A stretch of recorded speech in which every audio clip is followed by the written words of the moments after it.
ॐ भूर्भुवः स्वः तत्सवितुर्वरेण्यं भर्गो देवस्य धीमहि धियो यो नः प्रचोदयात्। हे ईश्वर, हम यह पठन पाठन आपको प्राप्त करने और कराने के लिए साधन के रूप में करने जा रहे इस कर्म को और इसके कर्म फल को भी आपको अर्पित करते हैं। ओम शांति शांति शांति। सबको सादर नमस्ते जी। अब हमारा वेदांत दर्शन का पाठ आगे चलता है। हम पढ़े थे तीसरे अध्याय का द्वितीय पाद, सूत्र 36 तक, है ना। अब चलेगा 3-2-37। विषय क्या चल रहा था हमारा जी? इसके पहले क्या पढ़े थे कि जो ब्रह्म है उससे बड़ा कोई पदार्थ नहीं है, ठीक है, और वो सबसे बड़ा है, अनंत है। और जो परम तद विष्णु परम पदम कहा गया है, इसमें कोई भेद कथन लगता है, लेकिन वास्तव में कोई भेद नहीं है। विष्णु और उसका परम पद कोई दोनों भिन्न भिन्न नहीं है। जो विष्णु है वही उसका परम पद है। ये विषय हम पढ़ रहे थे। अब हम चलेंगे सूत्र संख्या 37 पर। तो मेरे साथ साथ बोलिए, सूत्र भी दोहराएंगे। बोलिए। अनेन सर्वगतत्वम आयाम आदि शब्देभ्यः। ये सूत्र 37। अब इसका प्रश्न लिखिए 37 का। ब्रह्म का सर्वव्यापकत्व, ब्रह्म का सर्वव्यापकत्व कैसे सिद्ध होता है? ये प्रश्न हुआ। ब्रह्म का सर्वगतत्व कैसे सिद्ध होता है? सर्वगतत्व सर्वव्यापकत्व एक ही बात है। सर्वगतत्व कहें चाहे सर्वव्यापकत्व, एक ही बात है, लिख लो। सर्वव्यापकत्व कहें चाहे सर्वगतत्व कहें, दोनों अपनाना चाहिए। सूत्र में सर्वगतत्व दिया है, उसका अर्थ होता है सर्वव्यापकत्व, ठीक है। सूत्र में क्या दिया है?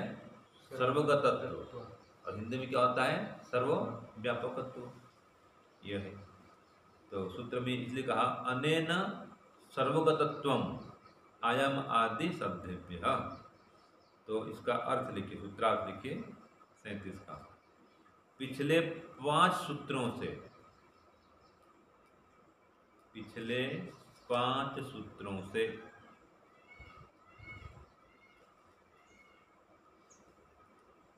और श्रुतियों में कहे गए, और श्रुतियों में कहे गए विस्तार बोधक शब्दों से, विस्तार बोधक शब्दों से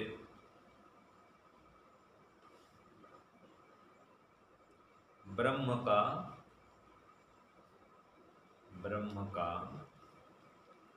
सर्वव्यापकत्व सिद्ध होता है। ब्रह्म का सर्वव्यापकत्व सिद्ध होता है। ये हो गया सूत्रार्थ। अब भाष्य में भी यही कहा गया है, ज़्यादा कोई अंतर इसमें नहीं है कि जो जहाँ पर पिछले 5 सूत्र में हम पढ़े थे, जैसे कि उसको क्या कहा गया? अनंत कहा गया है। पादोस विश्वाभूता ने कहा ना, उसके एक पाद में सारा ब्रह्मांड है और बाकी पाद उसमें खाली पड़े हैं, तो उसके अनंत स्वरूप की व्याख्या हुई थी। तो ऐसे ऐसे अनेक प्रकरण हम पढ़े थे। तो पिछले प्रकरणों से और युक्ति से ये सिद्ध होता है कि ब्रह्म जो है सर्वत्र व्यापक है। तो विस्तार बोधक शब्द का प्रयोग हुआ है। विस्तार बोधक शब्द क्या है? एतावान से महिमा अतो जायस्य पूर्व। ऐसे विस्तार बोधक शब्द है। जायान दिवो, जायान आकाशात, ये विस्तार बोधक शब्द है। तो बता दूं इसको थोड़ा। करा दी सभा से। हाँ देखिए, अनेन सामान्य आदि समाधान प्रदर्शन प्रकार, यह इस प्रकार से समाधान प्रकरण से पहले जो पढ़े थे उनके वर्णन से और अन्य प्रतिषेध वर्णन, प्रतिषेध के वर्णन से कि परमात्मा छोटा नहीं है, कोई सीमित नहीं है, एक देशी नहीं है, तो उसके लघु होने का, सीमित होने का, ठीक है, प्रतिषेध किया गया है और व्यापक होने का विधान किया गया। ठीक है जी। तो श्रुति के वचनों से सिद्ध होता है।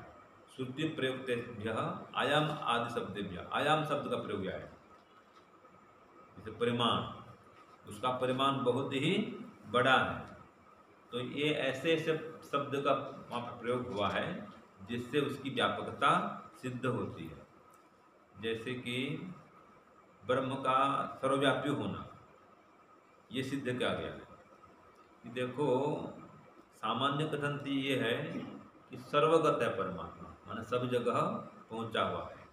तो ऐसे अन्य किसी और का सभी जगह पहुंचना, सब जगह विद्यमान होना, वो भी चेतन रूप में, ये संभव नहीं है। तो उसका तो मिलता है प्रतिषेध। बाकी जो है पदार्थ, ऐसा कोई परमात्मा नहीं है जो सर्वव्यापक भी हो और चेतन भी हो, तो उसका तो कर दिया खंडन, प्रतिषेध कर दे, कोई ऐसा नहीं है। परमात्मा भी ऐसा नहीं है कि खाली एक देश में रहता हो, ठीक है, इसका हो गया प्रतिषेध हो गया। लेकिन परमात्मा व्यापक है, ये आयाम मान उसका परिमाण कितना विस्तृत है, ये जगह जगह बताया गया है। तो ब्रह्म का सर्वव्यापकत्व अब प्रमाण से सिद्ध किया जाएगा। सर्वतत्व माने सर्वव्यापित्व, प्रदर्शितम, प्रदर्शित किया जा रहा है। देखो, पहले भी क्या गया था, आप फिर कर रहा है कि परो दिव पर पृथिव्या, वो दिव लोक से भी परे है और पृथ्वी लोक से भी परे है। ऐसा परमात्मा का व्यापक स्वरूप है। तो सिद्ध हुआ कि परमात्मा बहुत व्यापक है। फिर आगे आता है एता मनुष्य महिमा अत्वयांश पुरुष।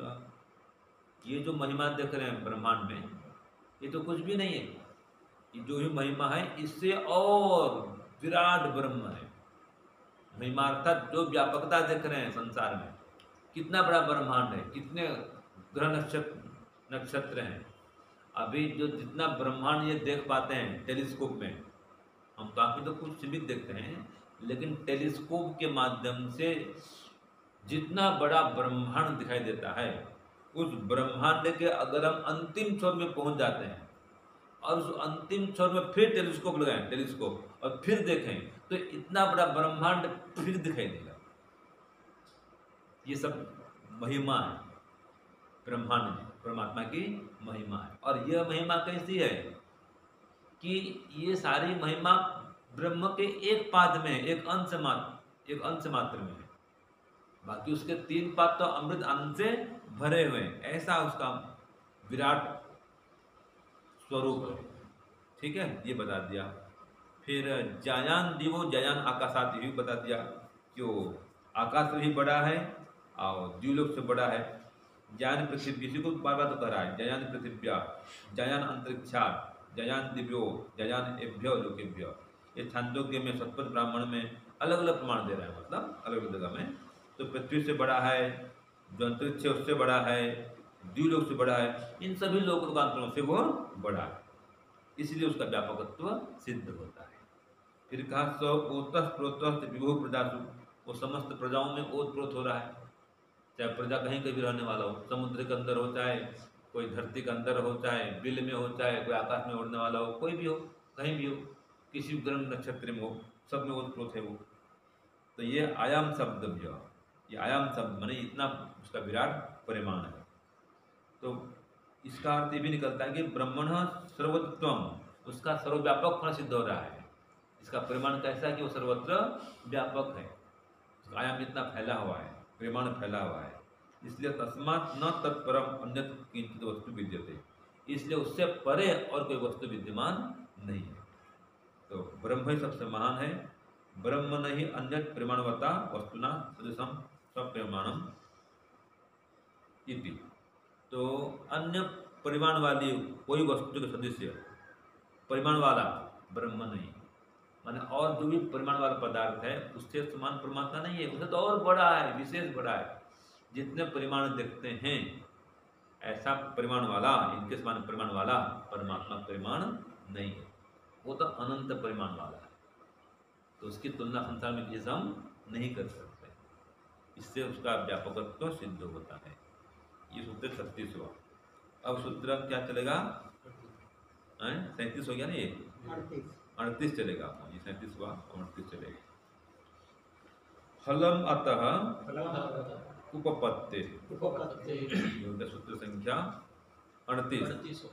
अतः मान क्या होता है, उसी से या इससे, माना उस परमात्मा से, ठीक है, इसी से। अतः माने इसी से, माने इस परमात्मा से। तो लिखो, प्रश्न लिखिए इसका, सूत्र 38 है ना। हाँ। ईश्वर से फल की प्राप्ति होती है, ईश्वर से फल की प्राप्ति होती है, इसकी सिद्धि कैसे होती है, ये प्रश्न हुआ। ईश्वर से फल की प्राप्ति होती है, इसकी सिद्धि कैसे होती है, कैसी होती है, हाँ कैसे होती है, ये पूरा हो गया प्रश्न, ठीक है। तो ईश्वर ही फल प्रदाता है, इसकी सिद्धि कैसे होती है ये बता रहा है। तो उत्तर दिया फलम अतः उपत्ति, इसी परमात्मा से फल की सिद्धि होती है। किस परमात्मा से, वो सर्वव्यापक परमात्मा से, जो पढ़े ना परमात्मा सर्वव्यापक है। तो उत्तर लिखिए, इसी सर्वव्यापक आदि गुणों वाले परमात्मा से या ईश्वर से, इसी सर्वव्यापक आदि गुणों वाले ईश्वर से, ईश्वर से फल की प्राप्ति होती है।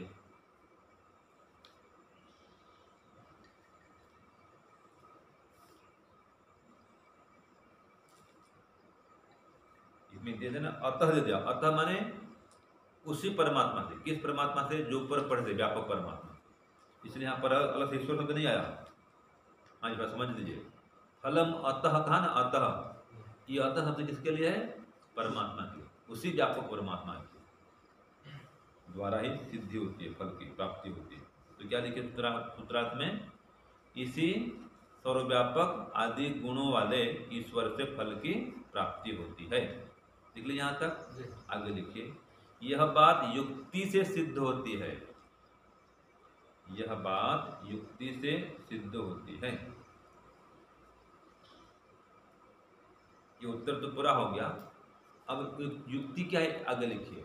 जैसे कि हो गया उत्तर हो गया, लेकिन आगे लिखना पड़ेगा आपको समझने के लिए, क्योंकि इतना लिख दिया कि युक्ति सिद्ध होती है, तो युक्ति क्या है इसको खोल रहे हैं, उसमें लिखिए, ठीक है। सूत्रांत लिखना हो तो इतना पर्याप्त है, लेकिन समझने के लिए आगे लिखना जरूरी है। क्वेश्चन में लिख दीजिए, जैसे कि लिखो, संसार में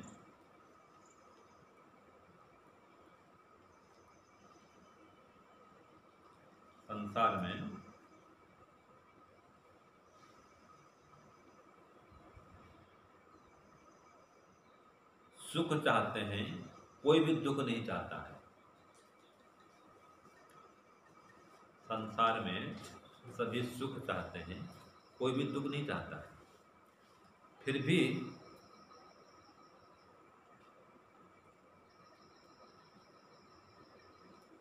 अनेक लोग संसार में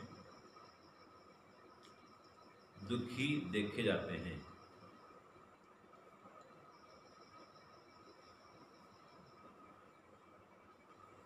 ठीक है, संसार में कोई विकलांग भी पैदा होता है, विकलांग लेकर जन्म लेता है, मतलब विकलांग होकर जन्म लेता है।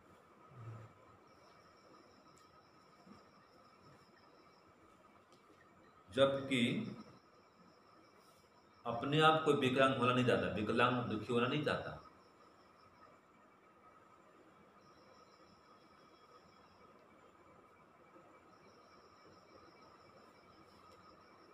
जबकि अपने आप को विकलांग होना नहीं चाहता। तो इससे सिद्ध हुआ कि परमात्मा ही उसको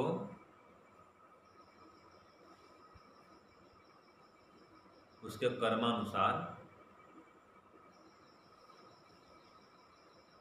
कर्म फलदाता होकर विकलांग बनाया है।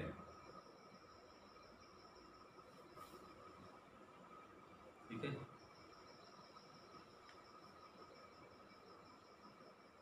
बस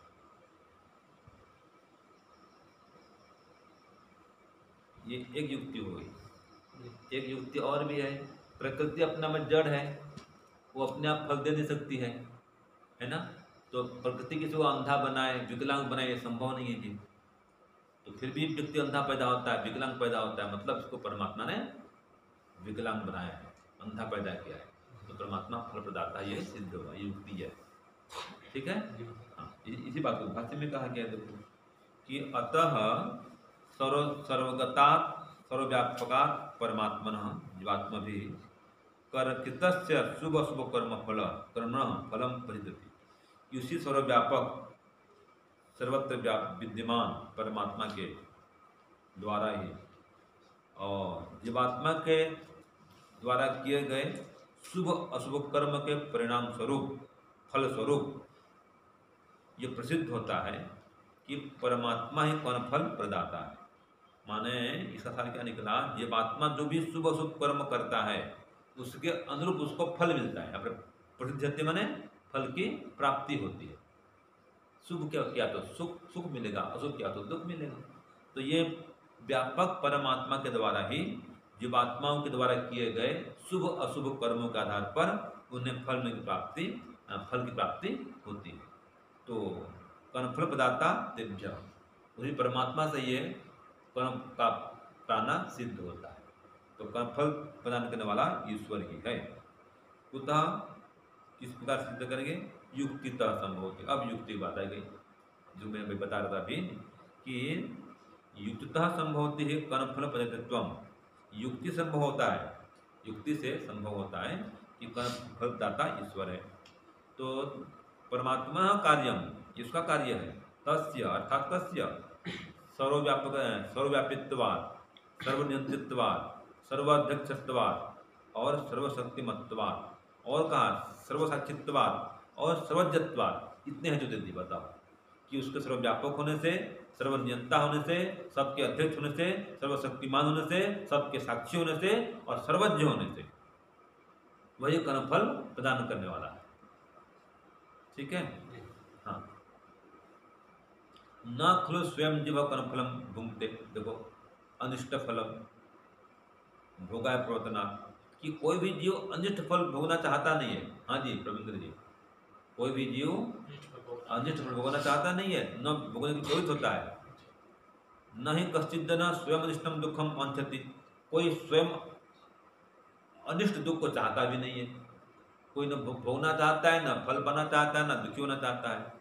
तो क्या चाहता है, तथा वो इस प्रकार वो इष्टम सुखम, और वो भी अपनी अमर्यादितम अभिलषति। अमर्यादित माने असीमित, यहाँ पर अमर्यादित माने असीमित, अथाह, इतना सुख चाहता है वो। ठीक है। और कहेंगे वो भी चाह लेता है, जो मर्यादा को तोड़ के भी चाह लेता है, वो भी अर्थ हो जाएगा। बिना किसी मर्यादा के भी सुख चाह लेता है, वो भी अर्थ होंगे। और बहुत ज़्यादा सुख, वो भी अर्थ करेंगे। तो वो बहुत अधिक सुख चाहता है, ये तो मुख्य अर्थ ये है। लेकिन कह रहा है न च प्रकृति कर्म फल प्रदाति, लेकिन प्रकृति तो दे सकती नहीं उसको। क्यों, तस्य जड़त्वात्, उसके जड़ होने से। तो प्रकृति जड़ है, वो इतना सुख दे नहीं सकती। इतना क्या, कुछ भी सुख अपने आप दे नहीं सकती है, उसमें देने का सामर्थ्य नहीं है। तो न ही जड़म वस्तु फल से परिमाण देश कालन स्वरूपम तो ज्ञातुम शुक्नोति। क्योंकि कितना फल देना पता भी नहीं है, कितना इसका फल भोगना होगा, कितना इसको देना है, वो क्या पता उसको। कोई स्वरूप पता नहीं, कहाँ फल देना है, कितना फल देना है, किसको देना है, कुछ नहीं पता उसको। तो वो जड़ है भाई। और न कर्म एवं स्वयं स्वस्थ फलम समर्थन बहुत। कोई कर्म स्वयं भी अपना फल स्वयं नहीं ले सकता है। अपने कर्म क्या, तो कोई कर्म अपना फल ले सकता है क्या, नहीं ले सकता है। ये सब युक्ति बता रहा है। क्यों, तस्य चल स्वरूपत्वात्, उसके चंचल होने से। एक बार अभी कर्म हुआ फिर खत्म हो जाता है, वो तो क्षणिक है कर्म। ये कर्म हुआ खत्म हो गया कर्म, ठीक है, कर्म हुआ खत्म हो गया, तो कर्म क्षणिक है। तो कर्म स्वक्षण अनंतरम न अवतिष्ठते, एक क्षण के बाद में ही वो नहीं रहता है, ऐसा कर्म होता है। तो कर्मणः अनंतरम एवं फलन भाव्यम, और कर्म के बाद ही फल मिलता है, ये नियम है। तो जब कर्म रहा ही नहीं तो क्या फल देगा जो कर्म, है कि नहीं? तो कर्म भी अपना फल दे देता है। तो फिर तत्समकालम पश्चात च अविद्यमानम कथमपि न फलम प्रचित, तो न समकाल में उसी समय दे सकता है फल, न उसके बाद दे सकता है फल। कर्म अपने आप फल दे नहीं सकता है, न तत्क्षण फल दे सकता है, न उसके बाद फल दे सकता है। और न ही नष्टो मृत्यवा कचित किश्चित सुखयति दुखयति, और कोई मरने के बाद में किसी को सुखी दुखी नहीं कर सकता है। तो कर्म तो मर गया, जब कर्म मर गया वो क्या सुखी करेगा, क्या दुखी करेगा?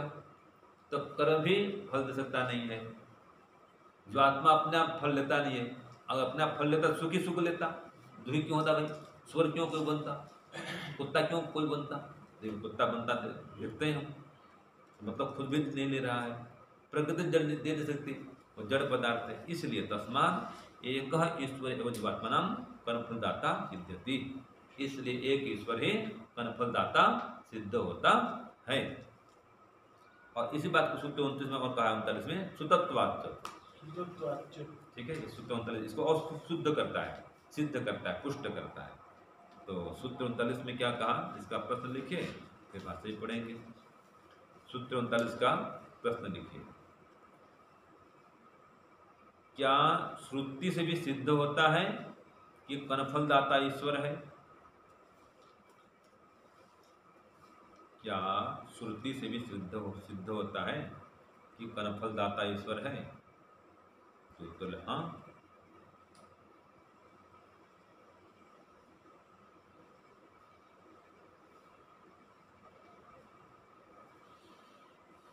ठीक है जी,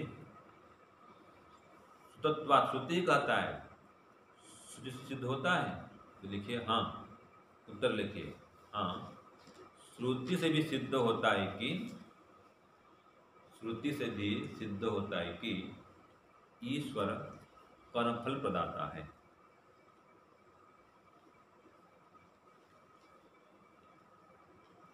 ठीक है, ये तो हो गया इसका क। और इसको थोड़ा बदलेंगे अगर, तो क्या उसका प्रश्न बन जाएगा, वो भी आप बता रहा हूँ आपको। ठीक है, ये तो पूरा हो गया।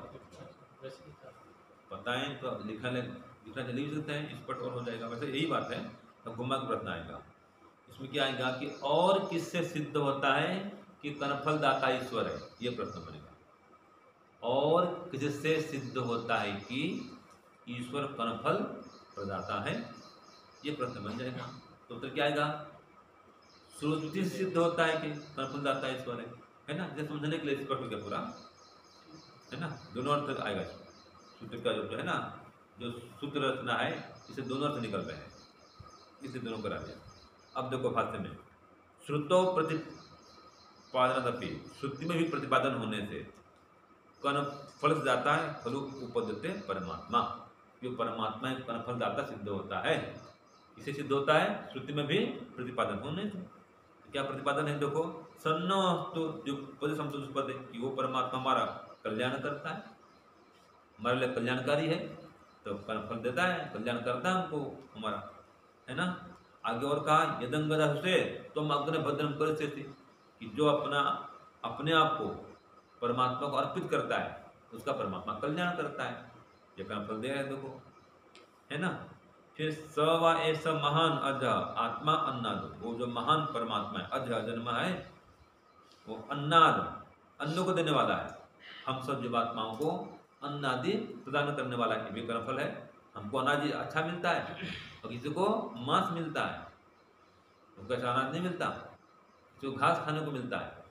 हमको पूड़ी सब्जी दाल चावल खीर हलवा खाओ, घी मक्खन खाओ, दूध पियो, ये कर्मफल है, तो खाने को मिल रहा है, तो ये देने वाला परमात्मा है।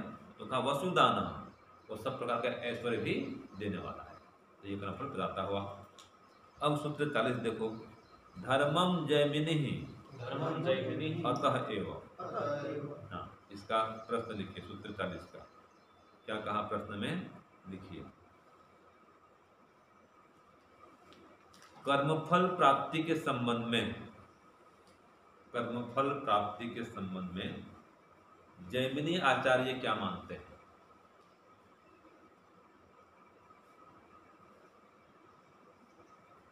जैमिनी आचार्य क्या मानते हैं?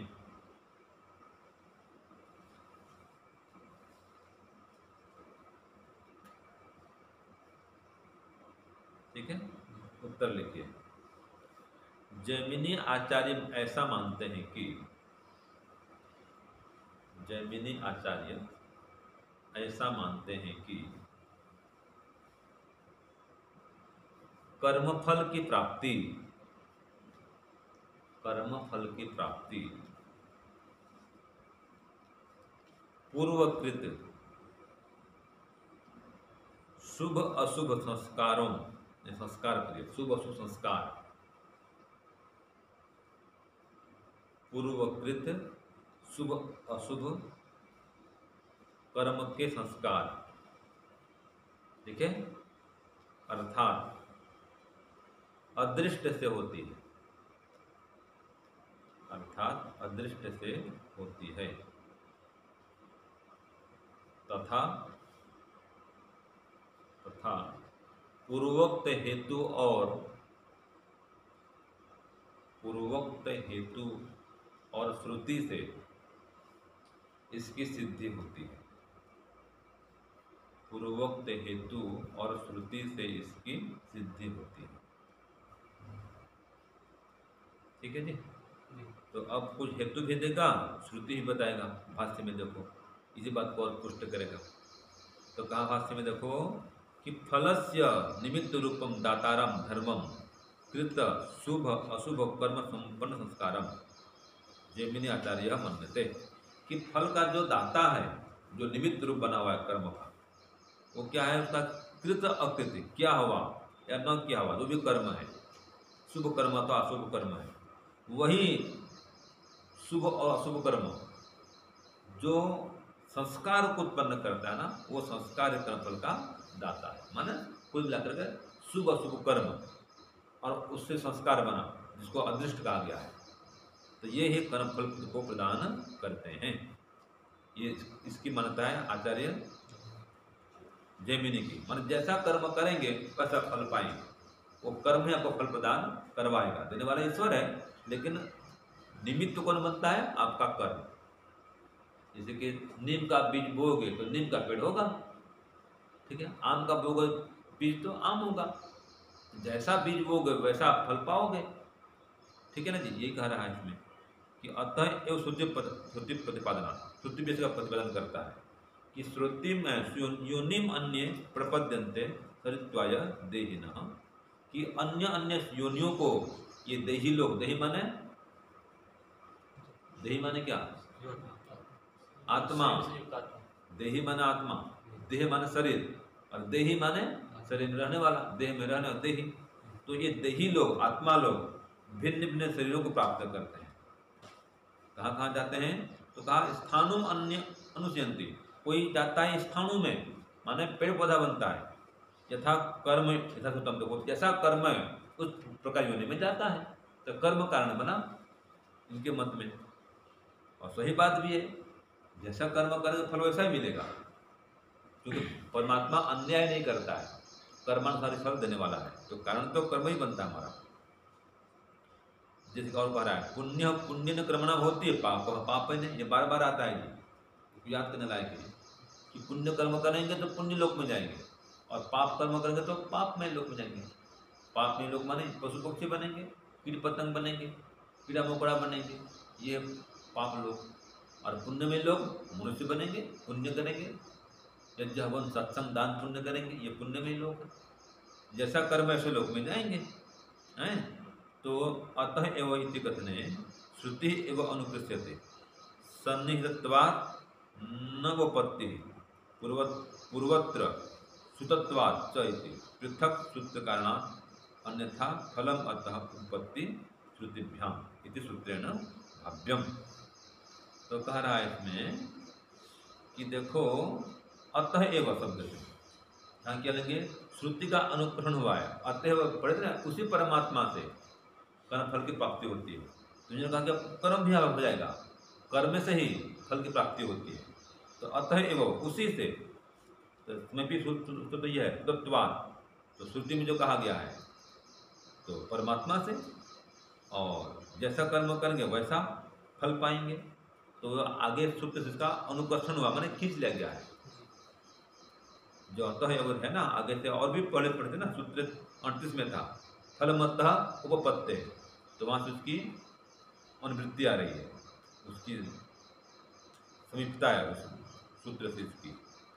तो सूत्र रचना इस प्रकार की गई है कि उसी परमात्मा से फल की प्राप्ति होती है। तो फलम अतः उपपत्ति श्रुतिभ्याम, तो यहाँ पर खाली अतः एवं को लिया गया है, तो उसी परमात्मा से फल की सिद्धि होती है। ठीक है, तो अत्र सूत्र धर्ममिति पदेन, जो धर्म पद लिया गया यहाँ पर इस सूत्र में, वह कृत शुभ अशुभ कर्म है और उसका संस्कार है, उसको यहाँ पर धर्म नाम से कहा गया है। जो भी आप शुभ अशुभ कर्म किए हैं उसका संस्कार बना है, वही यहाँ पर धर्म नाम से कहा गया है कि इस धर्म के अनुसार से आपको फल मिलेगा। तो धर्म मन यहाँ पर तो संचित कर्म, जो भी शुभ अशुभ किया है संस्कार बने उसके, वो यहाँ पर धर्म है। धर्म माने कोई विशेष पुण्य वाला यहाँ पर नहीं लेंगे, ठीक है। धर्म क्या होता है, पुण्य करना, लेकिन यहाँ पर क्या है, धर्म माने जो भी कर्म कर रहे हो सब धर्म ले लिया। जैसे उसमें आता है ना धर्मानुगोपच जीव का, अपने धर्म को ले जाता है। धर्म माने जो भी कर्म किया है वो सब धर्म उसका है, कर्तव्य है ना। इस 42 हो गया। अब सूत्र 41 अंतिम, चलो पढ़िए। पूर्वम तु बादरायणो हेतु व्यपदेशात्। अब इसका लिखिए प्रश्न। कर्मफल प्रदाता ईश्वर ही है। लिखिए, कर्मफल प्रदाता ईश्वर ही है। इस विषय में बादरायण व्यास जी का क्या मत है?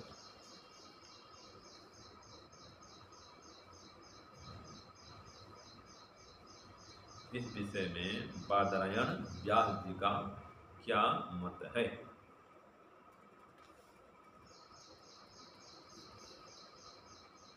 ठीक है जी। तो उत्तर लिखिए।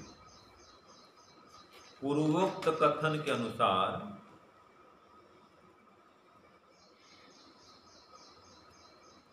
माने पहले जो कथन पढ़े थे उसके अनुसार बादरायण व्यास जी का मत है कि, पूर्वोक्त कथन के अनुसार बादरायण व्यास जी का मत है कि कर्मफल प्रदाता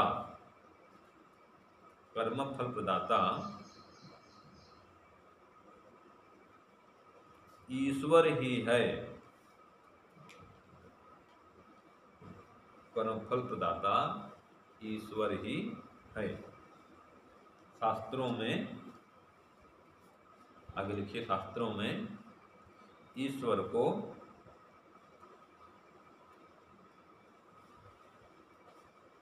लिखिए हेतु अल्प विराम, कारण अल्प विराम, प्रयोजक और प्रेरक कहा गया होने से। हेतु अल्प विराम, कारण अल्प विराम, प्रयोजक और प्रेरक कहा गया होने से। ठीक है ना। तो ईश्वर एक कर्मफल प्रदाता सिद्ध होता है। तो इस बात को अब बादरायण जी ने कहा, देखो भाई, भाष्य में कहा कि भवतु धर्मे फल फलित्वम फल प्रदाति नियुक्तम।